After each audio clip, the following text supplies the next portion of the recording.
할렐루야. 사랑하는 대중교회 성도님들, 오후 예배에 진행되는 가스펠 프로젝트 영상으로 나누고자 합니다. 오늘 4-4과 성령님의 능력을 받아 죽기까지 증거하다, 사도행전 6장 8절에서 7장 60절까지의 말씀입니다. 자, 본문이 길기 때문에 6장에 있는 말씀만 함께 먼저 봉독을 하겠습니다. 6장 8절에서부터 15절까지의 말씀입니다. 8절에 스데반이 은혜와 권능이 충만하여 큰 기사와 표적을 민간하게 행하니 이른바 자유민들 즉 구레네인들 알렉산드리아인 길리기와 아시아에서 온 사람들의 회당에서 어떤 자들이 일어나 스데반과 더불어 스데반이 지혜와 성령으로 말함을 그들이 능히 당하지 못하여 사람들을 매수하여 말하게 하되 이 사람이 모세와 하나님을 모독하는 말을 하는 것을 우리가 들었노라 하게 하고 백성과 장로와 서기관들을 충동시켜 와서 잡아가지고 공회에 이르러 거짓 증인들을 세우니 이르되 이 사람이 이 거룩한 것과 율법을 거슬러 말하기를 마지 아니하는도다. 그의 말에 이 나사렛 예수가 이것을 헐고 또 모세가 우리에게 전하여 준 규례를 고치겠다 함을 우리가 들었노라 하거늘 공회 중에 앉은 사람들이 다 스데반을 주목하여 보니 그 얼굴이 천사의 얼굴과 같더라. 아멘. 자, 스데반 집사는 초대교회 7 집사죠. 사도들이 이제 확장되어지는 교회와 성도들을 감당하기 위해서 기도와 말씀에 사도들은 전무하고 봉사와 구제를 감당할 수 있는 지혜와 성령이 충만한 7 집사를 세웠는데, 자, 그 중에 한 분이 스데반 집사였습니다. 자, 스데반 집사는 구제와 봉사하는 일뿐만 아니라 복음 전도와 또 말씀 증거의 은사가 있었고, 또 그 복음 증거와 말씀 전파하는 그 과정 가운데 초대교회 최초의 순교자가 되게 되었습니다. 자, 오늘 말씀 속에서 먼저 첫 번째로 스데반 집사가 순교하게 된 배경을 먼저 살펴보고자 합니다. 자, 먼저 이 일이 발단이 된 것이 9절에 보면 자유민들의 회당에서 이 논쟁이 생겼습니다. 자유민들의 회당, 여기 9절에 보면은 이른바 자유민들, 구레네인들, 알렉산드리아인 길리아가 아시아에서 온 사람들의 회당에서, 자, 이 자유민들은 외국에서 온 사람이죠. 그러니까 외국 사람이 아니라 유대인인데 알렉산드리아, 구레네, 길리기아, 아시아에서 지내다가 고국으로 와서 그 나름대로 회당에서 이제 또 예배 드리고 말씀 나누고 또 회당에 시간을 보내는데, 여기서 스데반과 더불어 이제 논쟁을 하게 된 것입니다. 자, 그런데 이제 이 자유민들은 우리가 지금도 고국을 떠난 사람들은 다 애국자가 된다는 말이 있습니다. 또 고국에 대한 충성, 애착 이런 것이 더 강한 거예요. 이런 것처럼 이분들은 이스라엘에 대한, 고국에 대한 이런 애착, 특별히 이스라엘 전통, 율법, 성전 이런 거에 대해서 더 어떻게 보면은 이스라엘 내에 사는 사람들보다 더 애착이 강한 이런 사람들이죠. 자, 이런 사람들이 복음을 증거하는 스데반 집사와 이야기하게 되었으니까 예수님 당시에 예수님에 대해서도 성전과 이스라엘과 율법을 모독한다고 예수님을 그렇게 한 사람들이 많았었는데, 스데반 집사한테도 이제 그런 걸 느끼는 거죠. 자, 그런데 10절에 보면은 스데반이 지혜와 성령으로 말함을 그들이 능히 당하지 못하여, 문제는 지혜와 성령으로 말하니까 이 감당이 안 되는 것입니다. 그래서 이 사람들이 사람을 매수해서 11절에 사람들을 매수하여 모세와 하나님을 모독하는 말, 모세와 하나님을 신성 모독했다, 거짓 증인을 세워서 12절에 보면은 잡아가지고 공회에 이르러, 이 산헤드린 공회, 예수님이 십자가 지시기 전에 그 대제사장에게 재판받았던 그곳과 같은 곳에 넘겨주게 되었고, 13절에 거짓 증인들을 세우고, 그리고 그 죄목은 거룩한 것과 율법과 성전을 모독했다. 자, 14절에 그의 말에 나사렛 예수가 이것을 헐고 모세가 우리에게 전해준 규례를 고치겠다 함을 우리가 들었노라. 전에 예수님이 성전을 헐고 또 모세가 전해준 율법을 무시하고 이랬던 것으로 우리가 들었는데 이 사람들은 똑같이 그렇게 하고 있다. 이렇게 그 거짓 증인을 세워서 자, 고소하고 있는 자, 모습입니다. 자, 이런 가운데 스데반의 얼굴은 천사와 같은 모습이었죠. 그러니까 스데반은 거짓 증인을 통해서 거짓 고소를 당하고 있고 그 가운데 복음을 전하는 성령과 은혜가 충만해서 천사 얼굴로 복음을 전하는 자, 이런 과정. 자, 그래서 이것이 이제 스데반 집사가 순교하게 된 이런 배경이 자, 되었습니다. 자, 그것이 6장 8절부터의 그 내용이고, 자, 두 번째는 그 7장에 있는 내용은 스데반 집사의 긴 설교입니다. 긴 설교인데, 자, 이 7장을 우리가 다 살펴볼 수는 없고, 자, 내용을 간략하게 요약하면은 모세와 율법과 성전에 대한 스데반 집사의 입장을 전합니다. 자, 모세와 보면은 그 7장에 있는 내용이 예수님에 관한 얘기가 아니라 구약 성경에 관한 내용이거든요. 아브라함이 어떻게 하나님께 부름받았고, 그 다음에 야곱 이야기, 요셉 이야기, 또 성전이 세워진 이야기, 이 이야기를 쭉 이렇게 전합니다.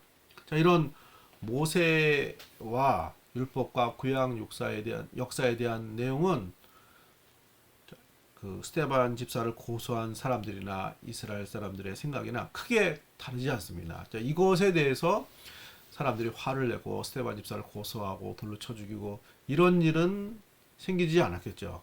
자, 그런데 문제는 성전에 대한 스데반 집사의 생각이 자, 그들을 화나게 했습니다. 자, 그것이 자, 7장 48절부터 나오는데 자, 이 부분을 자, 우리가 살펴보면은 자, 47절에 솔로몬이 그를 위하여 집을 지었느니라. 솔로몬이 성전을 지은 거죠. 자, 그런데 그러나 지극히 높으신 이는 손으로 지은 곳에 계시지 아니하시나니 선지자가 말한 바. 솔로몬을 통해서 성전이 지어졌지만 하나님은 거기 계시지 않는다. 거기 정확하게 얘기하면 거기만 계시는 것이 아니다. 온 세상에 가득한 하나님 이런 뜻으로 말한 거죠. 49절에 7장 49절에 주께서 이르시되 하늘은 나의 보좌요 땅은 나의 발등승이니 너희가 나를 위하여 무슨 집을 짓겠으며 나의 안식할 처소가 어디냐. 구약 성경을 인용해서 이 말을 증거하는데 자, 틀린 말은 아니잖아요. 자, 그러면서 이 모든 것이 다 내 손으로 지은 것이 아니함과 같으니라. 하나님이 온 세상을 지으셨고 온 세상은 성전과 같고, 그러니까 이스라엘 백성들이 집착하는 성전, 하나님은 그 성전에만 계신 분이 아니다. 자, 이 내용이 사람들을 화나게 했습니다. 자, 그리고 이것뿐만 아니라 순종하는 사람들과 불순종하는 사람들로 그 구약 역사를 쭉 얘기했어요. 사실 그 가운데 예를 들면은 그 요셉을 핍박한 형제들의 이야기, 또 선지자를 죽인 구약 역사의 이야기, 또 모세가 시내산에서 십계명을 받고 올 때 송아지 우상 숭배했던 그 내용의 그 이야기가 그 가운데 중간중간에 있는데, 자, 그 두 부류의 사람들, 하나님을 따른 신실한 이스라엘 백성들, 늘 우상 숭배와 하나님의 뜻을 거역해 했던 불순종의 사람들, 두 부류가 있는데 당신들은 그 불순종의 사람들, 하나님을 거역하는 부류의 사람들인 것을 자, 말하고 있습니다. 자, 51절 목이 곧고 마음이 귀에 할례를 받지 못한 사람들아 너희도 너희 조상과 같이 항상 성령을 거스르노다. 이전까지는 괜찮았는데 그건 명백한 사실이잖아요. 구약 역사에 불순종의 역사가 있었잖아요. 그것도 많이 있었고. 자, 그런데 그 사람들의 부류로 목이 곧고 마음의 귀에 할례를 받지 못한 사람들아, 그 부류라는 거예요. 너희도 너희 조상과 같이 항상 성령을 거스르노다. 구약 역사에 이스라엘 역사에 목이 곧고 마음과 귀에 할례를 받지 못하고 늘 하나님 앞에 거역한 사람들의 역사가 있는데 당신들도 성령을 거스르는, 하나님을 거스르는 그 조상들과 같은 사람들. 그래서 52절에 너희 조상들이 선지자들을 죽인 누구를 박해하지 아니하느냐. 선지자를 죽인 것처럼 의인이 오시려 예고한 자들을 그들이 죽였고 이제 너희는 그 의인을 잡아 준 자요 살인한 자가 되나니 너희 조상들이 선지자들을 그 의인들을 잡아 죽이더니 당신들은 그들의 후예답게 그 선지자들이 예언한 그 메시아 예수를 잡아 죽인 조상들은 선지자를 죽이고 당신들은 그 선지자들이 예언한 예수님을 죽이고 뭐 같은 부류라는 거죠. 그래서 결과적으로 53절에 너희는 천사가 전한 율법을 바꿔도 지키지 아니하도다. 천사를 통해서 모세를 통해서 전한 하나님의 말씀을 받은 민족 이스라엘 사람에도 불구하고 늘 거역하고 따르지 않는 그 부류의 사람들이다. 하나님 백성이 아니라는 거죠. 자, 그러니까 이제 화가 나고 이제 분이 났겠죠. 자, 그래서 스데반은 예수님으로 이루어진 이 구원의 이 시대에 이제 하나님의 역사는 이스라엘과 성전에 갇히지 않고 온 세상에 가득 채워지는 복음의 역사, 하나님의 역사인 것을 말하면서 그것을 받아들이지 않는 사람들이 바로 불순종의 후예, 구약 역사 불순종의 후예로 정직하게 선포를 한 것입니다. 자, 어떻게 보면 저는 이걸 묵상하면서 아니 그렇게까지 말하지 않았으면 돌에 맞아서 순교하지 않는 일은 생기지 않았을까? 자, 그런 생각도 들었습니다. 그냥 정직하게 이런 성경에 이런 얘기가 있다. 판단은 당신들이 해라. 이렇게 말할 수도 있잖아요. 굳이 선지자들을 죽인 그 사람들처럼 당신들은 선지자들이 예언한 예수님을 죽인 사람들. 그러니까 정직하게 얘기한 거죠. 그래서 이 사람들이 이 말을 듣고 가슴에 마음에 찔리거든요. 그러니까 지금 스데반 집사는 개인적인 그 자기 어떤 의지를 자기의 확고한 생각을 자는 것이 아니라 지금 성령이 충만한 가운데 이 말씀을 전하고 있잖아요. 그러니까 때로는 어떤 순간에 어려운 순간에 어려움에도 불구하고 어려움이 예상됨에도 불구하고 정직하게 말해야 되는 하나님의 말씀과 하나님의 뜻을 분명히 전해야 되는 그래서 사람들에게 미움을 받고 또 결과적으로 자신한테 우리한테 별로 좋은 게 돌아오지 않는 그런 상황이 뻔히 예상됨에도 불구하고 그렇게 말하도록 성령님이 하나님이 인도하시기도 하는 것이죠. 결과적으로 사람들이 마음에 찔림을 받았잖아요. 그래서 누군가는 회개할 것이고 누군가는 돌로 쳐서 스데반을 죽이고 거기에 사울도 껴 있었거든요. 나중에 바울이 돼요. 자, 그런 걸 보면은 우리가 대놓고 사람들을 화나게 하고 정직하게 얘기한다고 치고 당신들은 하나님께 심판받을 사람들이고 지옥 갈 사람들이고 이렇게 하면 안 되겠지만은 때로는 어느 순간에는 서로 사이가 좀 안 좋아지고 화를 나게 할 수 있고 우리가 그것으로 인해서 어려울 수도 있지만 그럼에도 불구하고 정직하게 말해야 되는 시간, 말해야 되는 장소 그런 순간들이 있을 수도 있는 것입니다. 그거는 하나님의 인도하심 가운데 있는 것이죠. 그렇다고 우리가 이제 우리의 그냥 성질대로 성깔대로 그냥 할 것은 아니지만 그럼에도 불구하고 그런 시간, 그런 순간들 피해를 감수하고 전해야 되는 뜻을 분명히 해야 되는 그런 순간들이 있을 수 있다. 이런 교훈을 스데반 집사님의 정직한 설교 메시지를 통해서 우리가 받을 수 있는 그런 교훈이라고 생각해 볼 수가 있겠습니다. 자, 그 다음에 이제 스데반 집사가 순교하는 내용이 7장 54절에서부터 60절까지 나옵니다. 먼저 아까도 말씀드린 것처럼 이들이 마음에 찔려 이를 갑니다. 자, 54절에 보면은 그들이 이 말을 듣고 마음에 찔려 그를 향하여 이를 갈거늘 이를 갈고 막 스데반 집사를 죽이고 싶고 결국 죽이잖아요. 자, 이렇게 됐지만 여기서 이제 사울도 바울이 되는 그 시작이 되는 것처럼 아마 이 사람들 중에 어떤 사람들은 회개하고 예수 믿는 사람들이 생겼을 수 있고 아마 많이 그렇게 됐을 겁니다.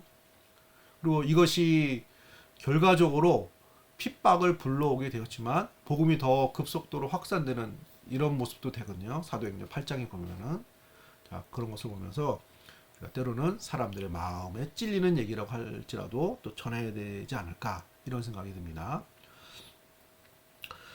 자, 이렇게 결국 이들이 이런 모습을 보이고 마음에 찔려 회개하는 것이 아니라 마음에 찔려 이를 갈고 돌을 드는 모습이 되고, 반면에 스데반 집사는 55절에 성령이 충만하여 하늘을 우러러 주목하여, 성령이 충만하고, 그러니까 스데반 집사의 자기의 어떤 의지나 그냥 성격대로 이게 전해졌다는 것이 아니죠. 이때는 이렇게 말해야 되는 이제 순간이고 정직하게 증거해야 되는 이제 순간이었던 겁니다. 그래서 성령이 충만한 하늘을 보고 하나님의 영광과 및 예수께서 하나님의 우편에 서신 것을 보고, 자, 이것은 스데반 집사를 지지하는 거죠.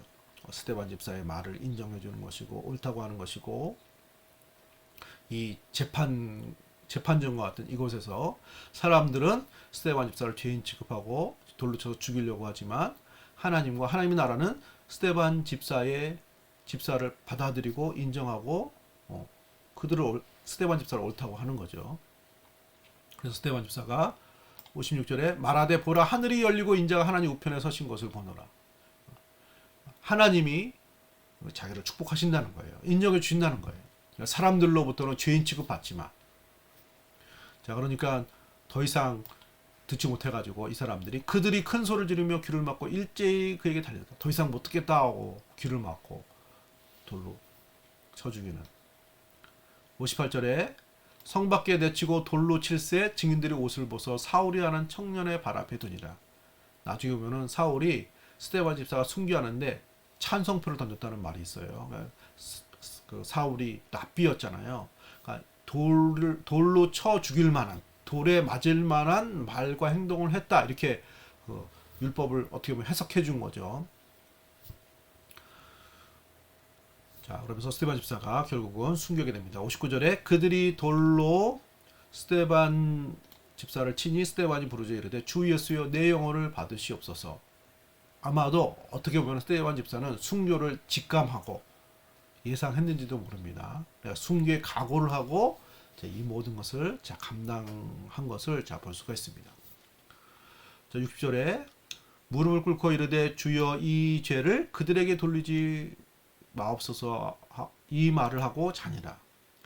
스데반 집사의 순교하는 모습을 보면은 예수님의 모습과 많이 닮았어요. 거짓 증인 세워서 고소하는 거, 사내들인 그 공회에서 재판받는 거, 예수님처럼.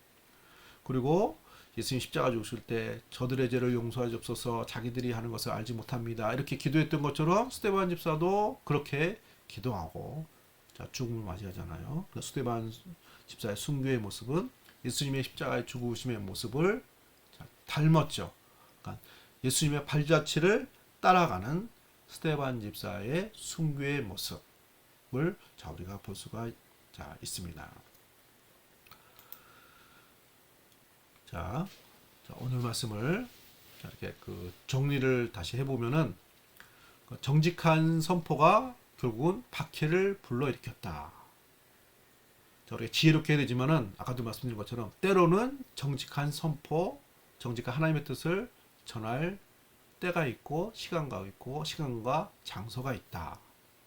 자, 목회자인 저는 더 이런 말씀에 더 충실히 해야 될 것 같습니다. 때로는 사람들, 성도님들 또 생각하면서 또 이렇게 또 주저할 때도 있거든요. 그러니까 그렇다고 무조건 사람들을 불편하게 하면 안 되지만 성령의 감동으로 인도하신 가운데 정직하게 선포해야 될 때는 사람들이 좀 힘들어해도 싫어해도 정직한 선포를 해야 될 때가 있다. 이런 교훈을 삼을 수가 있겠습니다.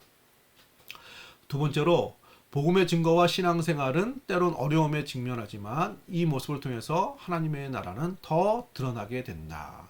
자, 결과적으로 복음이 더 확장되게 됩니다. 이 핍박과 순교의 과정들을 통해서 우리 신앙생활에 어려움을 겪을 수 있는데 때로는 정직한 신앙생활, 정직한 이야기, 정직한 하나님의 뜻을 전하는 것이 어려움을 겪게 되는 때가 있는데 그것이 성령님의 인도하심을 받는으로 말미암아 생긴 것이라면 오히려 하나님의 나라 역사는 더 풍성하게 만들어진다. 자, 우리 이런 확신, 자, 이런 믿음을 가질 수 있을 것 같습니다.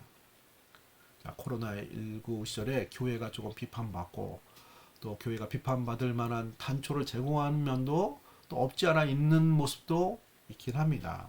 자, 그렇지만 그럼에도 불구하고 좀 어떻게 보면 하나님을 싫어하고 또 하나님 말씀을 듣기 싫어하고 이런 모습일 수도 있을 것이라는 생각이 듭니다. 자, 그래서 우리가 지혜롭게 해야 되지만은 어떤 때에는 정직하게 하나님의 뜻을 또 전하고 또 그래서 어려움을 겪는다면은 그것으로 말미암아 어렵지만 결과적으로 하나님의 나라 역사가 더 드러나는 이런 모습이 될 것입니다. 세 번째, 순교는 땅에서 박해를 받으나 하늘의 지지와 인정을 받는 순간입니다. 우리의 핍박과 박해와 순교는 세상에서는 죽일 사람이다 이렇게 되는 거잖아요. 그렇지만 하늘의 지지와 인정을 받는 하늘의 상과 면류관을 얻는 그런 시간이 되는 것이죠. 성도님들, 나름대로 우리의 삶 속에 어려운 순간들이 있을 것입니다. 자, 그렇지만 그 어려운 시간들과 순간들 속에서 우리가 하나님의 뜻에 더 정직하고 신실하고 충성스럽게 감당하는 것이 하늘의 뜻이 하늘에서 이루어진 것처럼 땅에서도 이루어지다. 예수님이 가르쳐준 주기도문에 있는 내용처럼 그 시간이 하늘의 뜻이 땅에 임하는 나라가 임하는 하늘의 나라가 하나님의 나라가 이 땅에 임하는 시간들, 순간들, 역사가 될 것입니다. 예수님의 십자가 죽으심과 부활이 예수님의 고난이 나라가 이 땅에 임하는 뜻이 하늘에서 임한 것처럼 땅에서도 임하는 그런 큰 구원의 사건이 된 것처럼 우리 성도님들이 어려운 시절에 복음에 충실하고 예배 생활에 충실하고 하나님 말씀에 충성스럽게 감당하는 이 모든 과정들이 하늘의 나라가 이 땅에 임하게 하는 나라가 임하게 하는 뜻이 임하게 되어지는 하나님 나라가 더욱더 풍성하게 만들어지는 그런 모습, 그런 시간들, 그런 역사가 될 것입니다. 이런 소망을 가지시고 지금 여러 가지 어려운 시간들인데 또 믿음 가운데 또 확신 가운데 이 어려움을 통해서 오히려 하나님의 나라는 더 크게 풍성하게 만들어질 것이다. 이런 믿음을 가지시고 또 한 주간도 믿음으로 승리하시는 우리 성도님들 되시기를 예수님의 이름으로 축복합니다. 아멘. 기도하겠습니다. 하나님 감사드립니다. 스데반 집사님의 정직한 복음 선포와 또 순교를 통해서 하나님의 나라는 더 이 땅 가운데 풍성하게 임하게 되었고 나타나게 되었습니다. 우리들도 스데반 집사님이 또 예수님의 또 고난과 순교의 잔을 마시기까지 또 예수님의 발자취를 따른 것처럼 우리 어려운 시절을 지나지만 예수님의 고난과 어려움을 뒤쫓는 발자취를 따르는 우리의 믿음 생활 감당케 하시고 우리 성도님들 어려운 가운데 믿음 생활 감당하는 우리 성도님의 모든 삶 가운데 또 찾아가 주셔서 만나 주시고 확신 주시고 우리들이 겪는 이런 모든 어려움을 통해서 하나님의 나라는 더욱더 풍성하게 만들어질 것을 기대하면서 믿음으로 승리하시는 우리 모든 성도님들 다 되게 하여 주옵소서. 감사드리며 거룩하신 예수님의 이름으로 감사 기도 드립니다. 아멘. 감사합니다.